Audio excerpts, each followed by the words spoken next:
नमस्कार दोस्तों, Radhe Radhe, good morning सभी मित्रों को। हाथ जोड़ के राम राम, जय श्री कृष्णा, जय श्री राम।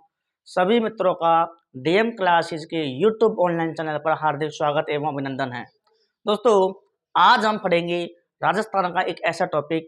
राजस्थान की अब तक की कोई सी भी एग्जाम हो, वहां से 1 या 2 सवाल 100% पूछे जाते हैं, यानी कि 100% परिणाम यहाँ से 1 या 2 सवाल पूछे जाते हैं। कोई सी भी एग्जाम, यानी राजस्थान की जनगणना 2011 की जनगणना के बारे में हम दोस्तों आज चर्चा करेंगे। यह टॉपिक अपने आप में बहुत खास है। यहाँ से राजस्थान की चाहे कोई सी भी एग्जाम दे लो, आपको 1 या 2 सवाल देखने को अवश्य मिलते हैं। तो करते हैं सभी दोस्तों के साथ हमारी क्लास की शुरुआत। सभी दोस्त एकदम मस्त, स्वस्थ और ज़बरदस्त आपकी पढ़ाई कर रहे होंगे, ऐसी हम आपसे आशा करते हैं। तो दोस्तों, आज हम पढ़ेंगे राजस्थान की जनगणना 2011 की जनगणना। स्पेशल क्लास होने वाली है। जो बच्चे हमारे साथ नए जुड़ रहे हैं, चैनल को लाइक और शेयर करें और हमारे वीडियो को अपने दोस्तों के पास शेयर करें। तो करते हैं शुरुआत हमारे आज का टॉपिक राजस्थान की जनगणना, यानी कि 2011 की जनगणना के बारे में दोस्तों हम चर्चा करेंगे। तो मेरे साथ साथ अपने नोट्स बना लीजिएगा और बेसिक बात आप मेरे साथ साथ नोट करो। हेडिंग दोस्तों क्या है? जनगणना।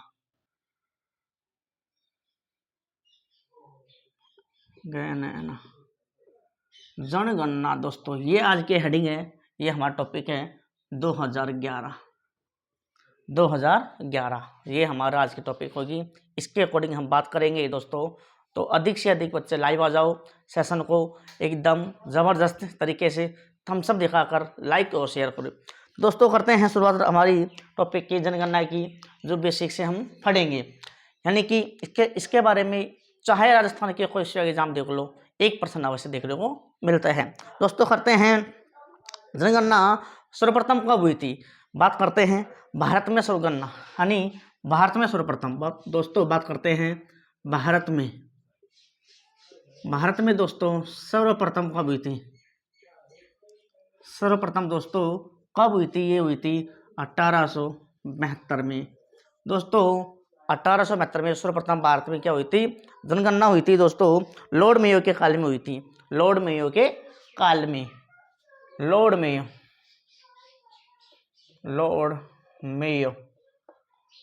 दोस्तों, लॉर्ड मेयो का काल में सन 1872 में प्रथम बार क्या हुई थी? जनगणना हुई थी भारत में, यानी प्रारंभ हुई थी। दोस्तों, बात करते हैं भारत में सर्वप्रथम जनगणना 1872 में हुई थी। बात करते हैं व्यवस्थित रूप से जनगणना भारत में 1881 में हुई थी। यही टॉपिक में दूसरा बिंदु, मोस्ट बिंदु है, यानी कि एकदम क्रमबद्ध रूप से, व्यवस्थित रूप से दोस्तों सर्वप्रथम कब हुई थी? 1881 में हुई थी दोस्तों।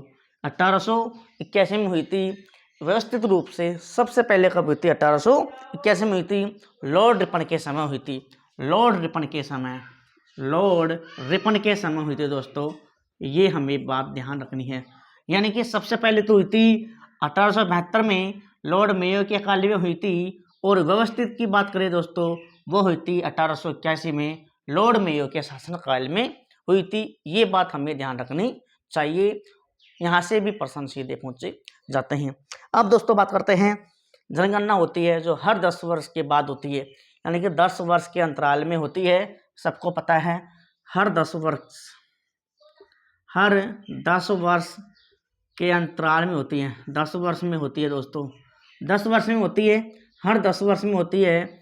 तो यानी कि 2011 के बाद 2021 में हुई थी। 21 के प्रश्न भी बनने वाले हैं, जो फैक्ट होंगे हमको बता देंगे आपको, लेकिन इंपॉर्टेंट है 2011 की जनगणना। यहाँ से हजारों बार पेपर में प्रश्न आ चुके हैं, यानी कि राजस्थान की कोई भी एक ऐसी एग्जाम नहीं जिसमें यहाँ से प्रश्न नहीं पूछे गए हो।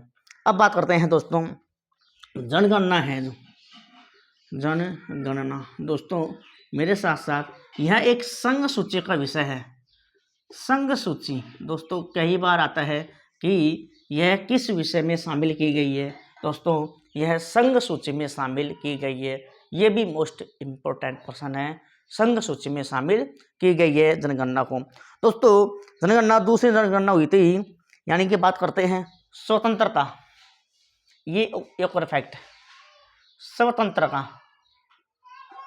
स्वतंत्रता। दोस्तों मेरे साथ साथ नोट कीजिएगा, आराम से, बिल्कुल बेसिक की बातें हैं जो पढ़ेंगे। स्वतंत्रता के बाद तो 7वीं जनगणना थी, ये कौन सी? 2011 की। स्वतंत्रता के इधर से लिख रहा हूँ मैं, दिख रहा होगा आप सबको। जनगणना के बाद कौन सो, यानी कि 7वीं, कौन सी?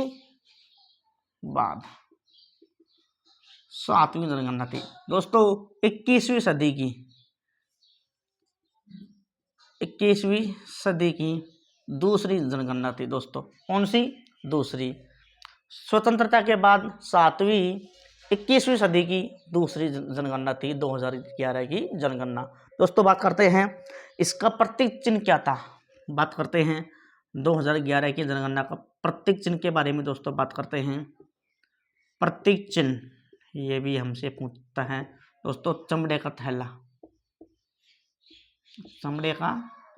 थैला, प्रतीक चिन्ह क्या था दोस्तों? चमड़े का थैला 11 की जनगणना का, ये भी हमसे पूछा जाता है। प्रतीक चिन्ह क्या था? चमड़े का थैला। दोस्तों बात करते हैं 2011 के जनगणना में जो नारा लगाया था, उसका नारा क्या था? दोस्तों ये बात है, आगे बढ़ते हैं।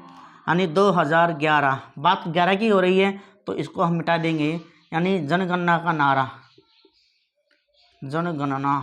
नारा। दोस्तों बात करते हैं नारा क्या था। बात 2011 की हो रही है तो 2011 लिखना इंपॉर्टेंट नहीं है, आगे सब समझ जाओगे आप क्लास को देखते ही।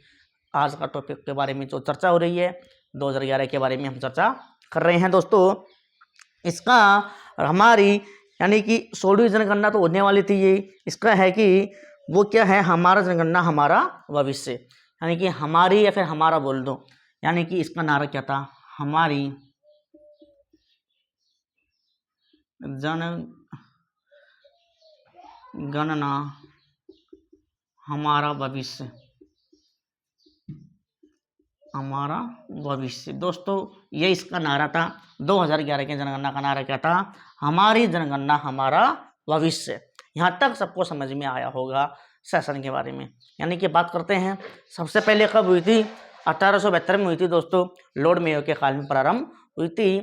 व्यवस्थित रूप से 1881 में लॉर्ड रिपन के काल में दोस्तों पहली बार हुई थी, और इसकी शुरुआत हुई थी दोस्तों प्रथम बार लॉर्ड रिपन के काल में ही हुई थी। बात करते हैं ये संघ सूची का विषय है। अब दोस्तों बात करते हैं, आगे बढ़ते हैं, जो फैक्ट पेपर में पूछे जाते हैं उनके बारे में हम आपको चर्चा करते हैं। दोस्तों यहाँ तक तो ये बेसिक बातें थी जो इसमें, एक तो ये प्रश्न मोस्ट है, ये भी मोस्ट है, वैसे तो ये प्रश्न बहुत मोस्ट है, ये भी मोस्ट है, और प्रतीक चिन्ह है जो इतने ज़्यादा नहीं है, लेकिन ये भी हमें थोड़े थोड़े याद होने चाहिए। अब दोस्तों बात करते हैं, जो बात करता है या तो इसमें सर्वाधिक की बात पूछी जाती है या फिर न्यूनतम की बात पूछी जाती है, सर्वाधिक या फिर न्यूनतम। अब दोस्तों बात करते हैं सर्वाधिक जनसंख्या घनत्व वाले जिले, क्षेत्र। दोस्तों ऐसे बात की जाती है, तो मैं सबसे पहले तो इधर दिखाई दे रहा होगा, यहाँ तक दिखाई दे रहा है सबको, तो एक बार आप यहाँ तक नोट कर लो, फिर मैं आपको बताता हूँ, ठीक है। अब दोस्तों चलो करते हैं, बात करते हैं सर्वाधिक और न्यूनतम की। जो प्रश्न आता है यानी या तो सर्वाधिक के बारे में आता है, सर्वाधिक, या फिर आता है न्यूनतम के बारे में। सर्वाधिक या फिर न्यूनतम के बारे में प्रश्न आते हैं, तो वे प्रश्न कौन कौन से आते हैं उनके बारे में हम चर्चा करेंगे। तो दोस्तों सबसे पहले बताऊंगा मैं जनसंख्या के बारे में। जनसंख्या के बारे में बात करेंगे, सबसे पहले जनसंख्या, इसके बारे में बात करेंगे, फिर करेंगे क्षेत्रफल के बारे में, फिर करेंगे पुरुषों के बारे में, फिर करेंगे महिलाओं के बारे में। तो वैसे हम चर्चा करते रहेंगे, पेपर के लिहाज से पूरी इंपॉर्टेंट है, उसको पूरी करेंगे। दोस्तों बात करते हैं सर्वाधिक जनसंख्या वाले जिले कौन कौन से हैं। बात कर रहे हैं राजस्थान की, तो हम राजस्थान के बारे में ही चर्चा करेंगे पहले दोस्तों, यानी सर्वाधिक जनसंख्या घनत्व वाला बाद में बात करेंगे, पहले ओनली सर्वाधिक जनसंख्या वाले। दोस्तों सर्वाधिक जनसंख्या जयपुर जिले की थी, यानी कि सर्वाधिक जनसंख्या, दोस्तों मैं नंबर लगा रहा हूँ 1 2 3, 4 जिले हमें ध्यान होने चाहिए सीक्वेंस में, 4 जिले क्रम बाई हमें ध्यान होने चाहिए। कई बार इनका क्रम भी हमसे पूछ लेता है। तो क्रम होगा दोस्तों, पहला है जयपुर, एक तो हो जाएगा जयपुर दोस्तों, एक हो जाएगा पहला कौन सा, जयपुर हो जाएगा दोस्तों। दूसरा जोधपुर, दूसरा हो जाएगा दोस्तों जोधपुर, पहला जयपुर, दूसरा जोधपुर, तीसरा अलवर, और चौथा दोस्तों नागौर। यानी ये 4 जिले हैं जिनमें सर्वाधिक जनसंख्या थी 2011 की जनगणना के अनुसार। बात करते हैं इसमें सबसे ज़्यादा थी 66.26 लाख दोस्तों, 66.26 लाख थी, जयपुर में सबसे ज़्यादा थी। बात करते हैं इसमें दोस्तों 36.82 लाख थी, इसमें 36.82 लाख थी यहाँ पर जोधपुर में। बात करते हैं अलवर में दोस्तों, यहाँ पर भी 36.74 लाख थी, 36.74 लाख यहाँ पर थी अलवर में, और 33.07 यानी कि 33.07 इतनी लाख यहाँ पर थी नागौर की। तो कई बार क्रम पूछ लेता है हमें पेपर में कि बढ़ते क्रम के अनुसार या फिर घटते क्रम के अनुसार। तो सर्वाधिक जनसंख्या जयपुर जिले की थी 2011 की जनगणना के अनुसार। बात करते हैं न्यूनतम की, बात करते हैं दोस्तों, इसी में आता है सबसे पहले जैसलमेर की, इसमें भी हमें क्रम पूछेगा। जैसलमेर आता है दोस्तों, जैसलमेर यानी क्रम पूछेगा तो क्रम हमें याद होने चाहिए। जैसलमेर, फिर प्रतापगढ़ दोस्तों, फिर आएगा प्रतापगढ़, फिर आएगा सिरोही, कौन सा, सबसे पहले जैसलमेर, प्रतापगढ़, सिरोही, और लास्ट में आएगा दोस्तों बूंदी। ये भी 4 जिले हैं। सबसे पहले जैसलमेर, प्रतापगढ़ दोस्तों, जैसलमेर में 6.70 लाख जनसंख्या निवास करती थी 2011 के अनुसार। बात करते हैं दोस्तों प्रतापगढ़ में 8 या फिर 60 के करीब या 70 के करीब होती थी, तो अनुमान ले रहे हैं 60 लाख, 8.60 लाख। बात करते हैं दोस्तों इनमें, तो ये ज़्यादा नहीं थी, 2 जिले हमें याद होने चाहिए। न्यूनतम में जैसलमेर और प्रतापगढ़, दोनों के आंकड़े हमें याद होने भी चाहिए। यानी कि सर्वाधिक जनसंख्या वाले जिले कौन कौन से हैं, जयपुर हो गया, जोधपुर हो गया, अलवर हो गया और नागौर हो गया दोस्तों। चारों क्रम हमें याद होने चाहिए। न्यूनतम जिले 4 थे, सबसे पहले जैसलमेर, फिर प्रतापगढ़, फिर दोस्तों 3 नंबर पर सिरोही, फिर आएगा बूंदी। तो कई बार हमें क्रम भी पूछ लेता है। तो क्रम प्रश्न आपके सामने कैसा प्रश्न आएगा मैं नोट कर रहा हूँ। यानी कि नीचे दिए गए जिलों को क्रम से जमाए। अब क्रम से जमाए क्वेश्चन में आ जाएगा 2011 की जनगणना की जनसंख्या के अनुसार। अब दोस्तों अगर हमें चारों के 4 जिले याद है तो हम इस प्रश्न को कर पाएंगे, वरना एक जिला याद है तो हमारा काम नहीं होगा। अगर कई बार पूछ लेता है एक जिला तो वो भी आसान है, वो आपका अच्छा भाग है। तो चारों जिले हमें याद होने चाहिए।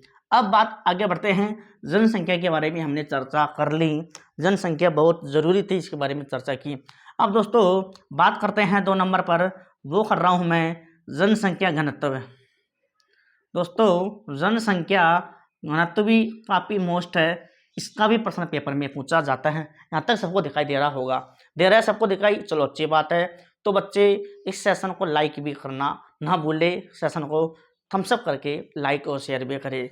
ये बातें दोस्तों ऐसी है, यहाँ से पेपर में प्रश्न पूछे जाते हैं। अब बात करते हैं जनसंख्या घनत्व की, उनमें भी दोस्तों मैं आपको नंबर से बताऊंगा, सर्वाधिक और न्यूनतम। सर्वाधिक और दिखाई दे रहा होगा यहाँ तक सबको। एक तो बात करता हूँ मैं सर्वाधिक की दोस्तों, सर्वाधिक समझना ना, और एक हो जाएगी दोस्तों न्यूनतम। दोनों में अंतर दिखाऊंगा आपको मैं, सर्वाधिक और न्यूनतम। दोस्तों सर्वाधिक जयपुर और भरतपुर, यानी कि एक तो हो जाएगा दोस्तों जयपुर, एक तो जयपुर, और दोस्तों दूसरा हो जाएगा भरतपुर। जयपुर और भरतपुर 2 जिले थे जिनका सर्वाधिक जनसंख्या घनत्व था 11 की जनगणना के अनुसार, जयपुर और भरतपुर। वैसे हमारा दौसा भी नाम है, लेकिन वो नाम है 3 नंबर पर दोस्तों दौसा, और 4 पर है दोस्तों अलवर।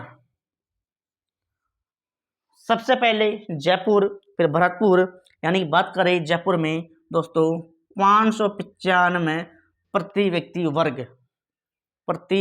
व्यक्ति वर्ग किलोमीटर, यानी कि तो 595 वर्ग मीटर दोस्तों व्यक्ति घनत्व है इसका, सर्वाधिक जयपुर का है। जयपुर, भरतपुर, दौसा और अलवर, दौसा और अलवर 4 जिले हमें याद होने चाहिए। दोस्तों बात करते हैं न्यूनतम की, इसमें भी 4 जिले बताऊंगा। वही जैसलमेर, कौन सा पहला, जैसलमेर हो गया दोस्तों। उसके बाद में आ जाएगा धौलपुर, दूसरा धौलपुर, पहला जैसलमेर, दूसरा धौलपुर। दोस्तों बात करते हैं तीसरे नंबर पे आ जाएगा करौली। करौली यहाँ तक सबको दिखाई दे रहा होगा, करौली का भी, यानी जैसलमेर, सॉरी यहाँ पर थोड़ी गलती हो गई, जैसलमेर के बाद में आएगा, आप भी मेरे साथ साथ लिख लीजिए, जैसलमेर के बाद में आएगा बीकानेर, सॉरी बीकानेर, कौन सा आएगा, बीकानेर आएगा दोस्तों। फिर आएगा बाड़मेर, फिर आएगा चूरू, तो मैंने थोड़ा उल्टा लिख दिया, उसके लिए क्षमा चाहता हूँ दोस्तों। फिर आएगा बाड़मेर, बाड़मेर दोस्तों, फिर आएगा चूरू, यानी चूरू। ये 4 जिले हो गए न्यूनतम जनसंख्या घनत्व वाले भी, 4 हो गए सर्वाधिक, 4 हो गए न्यूनतम। यानी कि बात करते हैं दोस्तों इसमें, तो यानी 17, इसमें था 595 व्यक्ति वर्ग प्रति किलोमीटर, इसमें 17 व्यक्ति वर्ग प्रति किलोमीटर के हिसाब से। तो दोस्तों मैंने बताया, यानी कि सर्वाधिक जनसंख्या की बात करते हैं तो सबसे सर्वाधिक जनसंख्या वाला जिला कौन सा है, जयपुर। सबसे न्यूनतम कौन सा है, सबसे न्यूनतम जनसंख्या में दोस्तों बात करते हैं जैसलमेर। जनसंख्या घनत्व में भी सबसे पहले कौन आता है, जयपुर आता है। सबसे न्यूनतम कौन सा आता है दोस्तों, जैसलमेर आता है। तो जयपुर जैसलमेर थोड़ा कंफ्यूज करेगा, हमें थोड़ा डीपली पढ़ना पड़ेगा, हमें याद करने की कड़ी याद करनी पड़ेगी। तो जनसंख्या और जनसंख्या घनत्व में 1 नंबर पर जयपुर है, और न्यूनतम बिल्कुल बात करें तो जैसलमेर, वहाँ पर भी जैसलमेर, यहाँ पर भी जैसलमेर, वहाँ पर भी जयपुर, वहाँ पर भी जयपुर। चारों के चारों क्रम मैंने यहाँ भी बता दिए, चारों के चारों क्रम मैंने यहाँ भी बता दिए। प्रश्न या तो क्रम पे पूछ लेगा या फिर कोई सा भी जिला पूछ लेगा, तो हमें यहाँ तक याद होना चाहिए। आगे बात करते हैं, मैं बताता हूँ फिर लिंग अनुपात के बारे में, लिंग अनुपात के बारे में। लेकिन उससे पहले यहाँ तक दिखाई दे रहा है सबको, लिंग अनुपात इधर लिख देता हूँ मैं, दिखाई देगा सबको, फिर एक साथ आप स्क्रीनशॉट ले लेना। ये था, इसको मैं हाथों से ऐसे करके हमने हटा दिया, इसको हटा दिया, चलो कोई नहीं। हमने अब बात करते हैं दोस्तों लिंग अनुपात की। यहाँ से भी प्रश्न आता है दोस्तों, लिंग अनुपात, वही मैं बात करूँगा सर्वाधिक की और दोस्तों न्यूनतम की, सर्वाधिक और न्यूनतम की बात। प्रश्न 2 आएंगे, या तो सर्वाधिक का या फिर आएगा न्यूनतम का। दोस्तों लिंग अनुपात करते हैं, यानी सर्वाधिक तो है डूंगरपुर और राजसमंद, यानी कि इधर से 1 नंबर पर डूंगरपुर। दोस्तों कौन सा, डूंगरपुर। सर्वाधिक कौन सा है, डूंगरपुर, और न्यूनतम दोस्तों धौलपुर, धौलपुर, यानी डूंगरपुर और धौलपुर, ये हमें याद रखने हैं। यानी कि सर्वाधिक लिंग अनुपात दोस्तों वो था डूंगरपुर का, और न्यूनतम लिंग अनुपात था दोस्तों वो था धौलपुर का। यानी इसके बाद में करते हैं 2 नंबर पर दोस्तों, बात आता है राजसमंद। राजसमंद जिला था दोस्तों, कौन सा, राजसमंद जिला था 2 नंबर पर। और दोस्तों इधर था जैसलमेर, जैसलमेर। यहाँ तक सबको दिखाई भी दे रहा होगा, किसी प्रकार की कोई समस्या नहीं होगी। यानी कि 2 जिले पूछेगा, एक तो सर्वाधिक का और एक न्यूनतम का। सर्वाधिक लिंगानुपात था दोस्तों डूंगरपुर में, फिर उससे नीचे था राजसमंद में, यहाँ पर सर्वाधिक नहीं न्यूनतम था धौलपुर में। तो ये भी हमसे पेपर में पूछा जाता है। तो यहाँ तक 3 प्रश्न हुए आपके सामने, जनसंख्या सर्वाधिक, जनसंख्या घनत्व सर्वाधिक, न्यूनतम, लिंगानुपात सर्वाधिक और न्यूनतम। दोस्तों आशा करता हूँ आपको इस क्लास में जो प्रश्न पूछे जाते हैं वो समझ में आया होगा, और आपने बिल्कुल भी ध्यान से इस क्लास को देखी होगी। तो मिलते हैं अगले भाग में एक नए टॉपिक के साथ, लेकिन जब तक कि मैं हमारे साथ बने रहिएगा और हमारी वीडियो को लाइक और शेयर कीजिएगा। जो बच्चे नहीं जुड़ रहे हैं चैनल को सब्सक्राइब करें और ऐसी वीडियो का आनंद घर बैठे बैठे उठाइए। तो मिलते हैं अगले बार के लिए, जब तक के लिए जय हिंद जय भारत।